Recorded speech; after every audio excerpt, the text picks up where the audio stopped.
Yo, what's up guys, Lambo here, and in this video I'm gonna show you guys how I do my injects and how I think is the best way to do injects in general. In order to learn how you do the injects, you need to also learn how to set up screen hotkeys and how to use them properly. So I use screen hotkeys on my keys from F1 to F7, so I have 7 screen hotkeys. You can also use a couple less, and you can also re-hotkey them if you have different hotkey setups. It doesn't really matter, but I think it's important to have at least 5, to be honest. And if you don't get to F5 somehow, 4 can also be fine, but you should at least inject 4 hatcheries. So the way I do my injects is I cycle through my hatcheries with the CameraHotkeys, so from F1 to F6, and then in the earlier stages of the game, great sirens by the way for the video, in the early stages of the game I usually select my queens and then inject. I'm not gonna do an actual opening now, I don't need gas, I just need queens. So let's also take a third hatch early on. So what will happen is I'm gonna press F1, I will select my queen, press inject, press the hatchery, F2, select the queen, inject hatchery, F3, F4, F5, F6, and so on and so forth. So, and in the later stages of the game, or when you're all inning, even in the early stages of the game, every second matters. So the way I have my hotkey set up, I have all my queens, all my inject queens in one hotkey group, and all my other queens in another hotkey group. And I suggest you do the same, or at least hotkey your inject queens. That's very, very important, because later the inject method will transition to me just pressing the hotkey of my inject queens and then injecting the hatcheries. So I basically skip the selection of the queens. So I skip one step pretty much.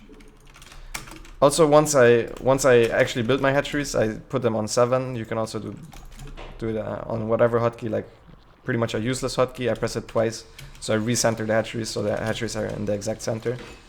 That's possible on every map. On this map, besides on Automaton, where your main base I think is too far to the side. But yeah, here you saw the first wave of injects. The queens will always spawn at the bottom of the hatchery, so I know I just inject like this. But eventually, because the way I box, I put my queens on the top right of the hatchery, like this. And that allows me to just box and press the inject right away. Rather than if they stand here, I would need to box, go back and inject.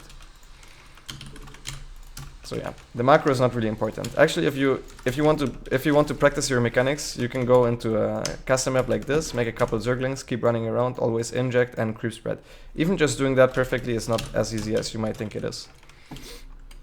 While also spreading your overlords, like there's so much stuff to do as Zerg. Eventually, until you have creep here, you can practice that. I'm gonna just wait here now so they're all synced up, just to show you guys.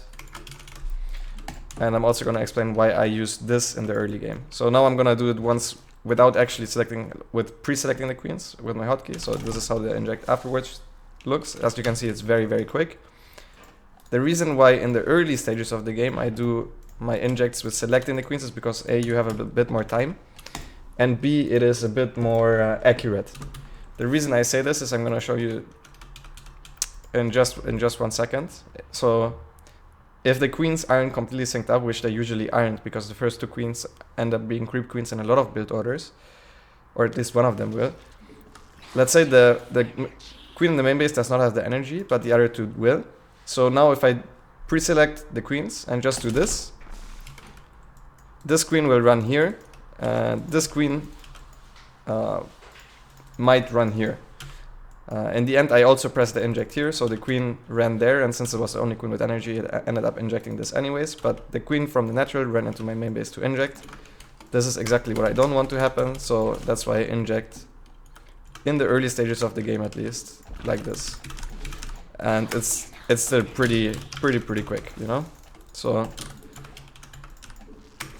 yeah, I'm gonna show it one more time, one full round once all of them are back to having energy. Also, one little tip is pretty much the creep cooldown is like the creep cooldown plus the time it takes to put the tumors is pretty much one inject cycle. So the Zerg macro is all about being in a rhythm, and I think that rhythm should be inject, inject, inject, inject, and then you spread creep, and then you can care about scouting, overlord spread, army positioning, all the other important stuff. But I think inject should be first, and then the second one, probably scouting should be higher, and army movement, but then it should be creep spread, and that's basically how you do it. And also, if you do this method, if you do not want to select each queen individually, what you can do, I'm gonna wait until they're desynced again. So I'm gonna inject with this first. Let's say I did this, and then this queen starts running. Once you realize they're desynced, you can press stop right after.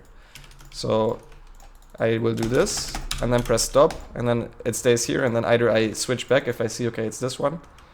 I select it and inject, or I just press F2 after they stopped, and press inject. It will always select the closest queen to the hatchery that has energy to actually inject. So yeah, that's how I do my inject.